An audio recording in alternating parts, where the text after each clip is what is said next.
I want to thank Mr. Collins and Mr. Nadler for putting this together, but as I sit here today, I can't help but think what an incredible metaphor this room is for the entire process that getting health care and benefits for 9/11 first responders has come to.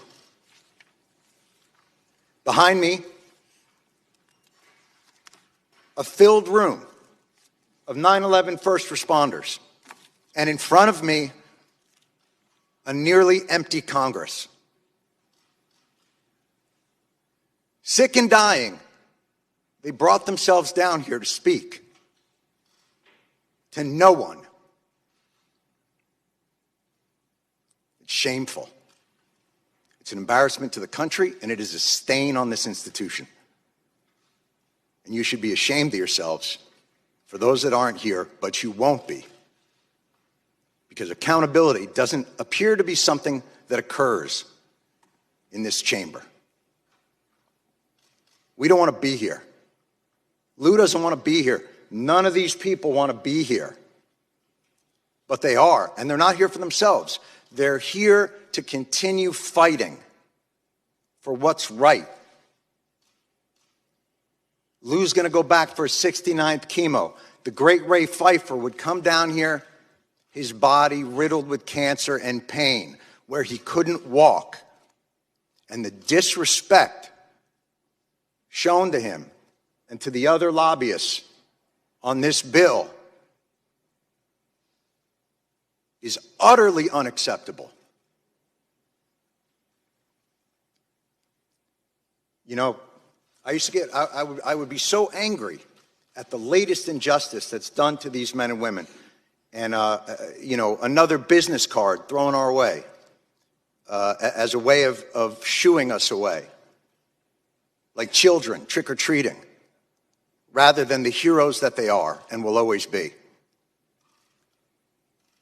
Ray would say, "Calm down, Johnny, calm down. I got all the cards I need." And he would tap his pocket.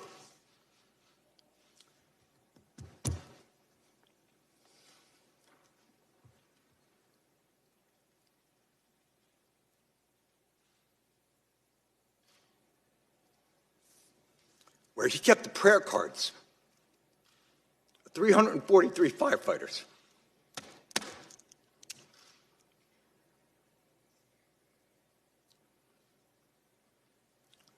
The official FDNY response time to 9/11 was 5 seconds.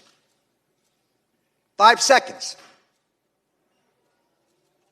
That's how long it took for FDNY, for NYPD, for Port Authority, for EMS to respond to an urgent need from the public. 5 seconds. Hundreds died in an instant. Thousands more poured in to continue to fight for their brothers and sisters.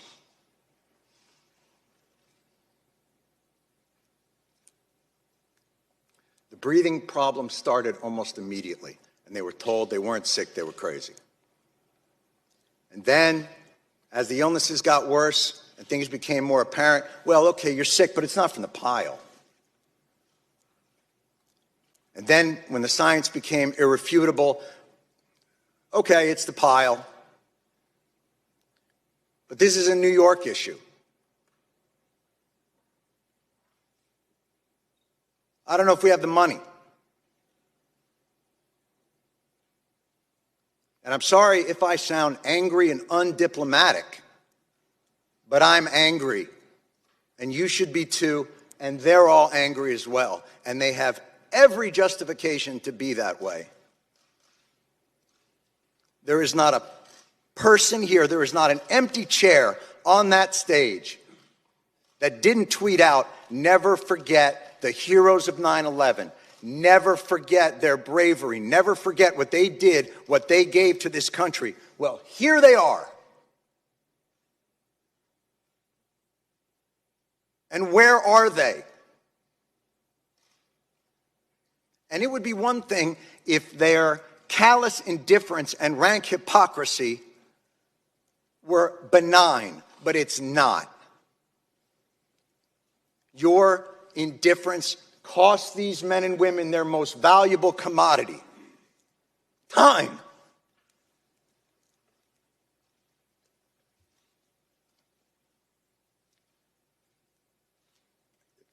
It's the one thing they're running out of. This should be flipped. This hearing should be flipped. These men and women should be up on that stage, and Congress should be down here answering their questions as to why this is so damn hard and takes so damn long.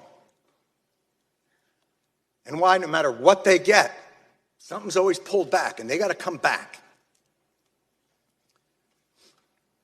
Mr. Johnson, you made a point earlier, and it was one that we have heard over and over again in these halls, and I couldn't help but to answer to it, which was, you said, look, you know, you guys are obviously heroes, and 9/11 was a big deal, but, you know, we have a lot of stuff here to do. And, you know, we got to make sure there's money for a variety of disasters, hurricanes and tornadoes. But this wasn't a hurricane, and this wasn't a tornado. And by the way, that's your job anyway. We can't fund these programs. You can. Setting aside that no American in this country should face financial ruin because of a health issue. Certainly 9/11 first responders shouldn't have to decide whether to live or to have a place to live. And the idea that you can only give them 5 more years of the VCF because you're not quite sure what's going to happen 5 years from now, well, I can tell you, I'm pretty sure what's going to happen 5 years from now. More of these men and women are going to get sick, and they are going to die. And I am awfully tired of hearing that it's a 9/11 New York issue. Al-Qaeda didn't shout death to Tribeca. They attacked America, and these men and women, and their response to it is what brought our country back. It's what gave a reeling nation a solid foundation to stand back upon, to remind us of why this country is great, of why this country is worth fighting for, and you are ignoring them.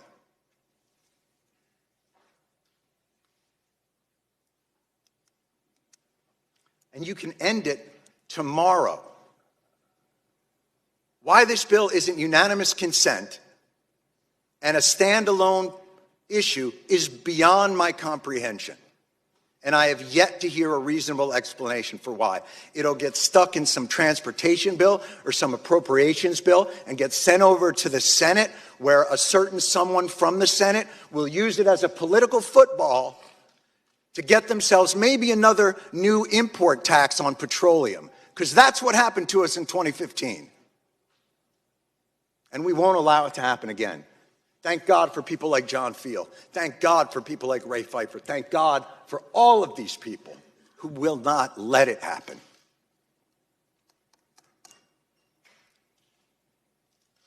They responded in 5 seconds. They did their jobs with courage, grace, tenacity, humility. 18 years later, do yours.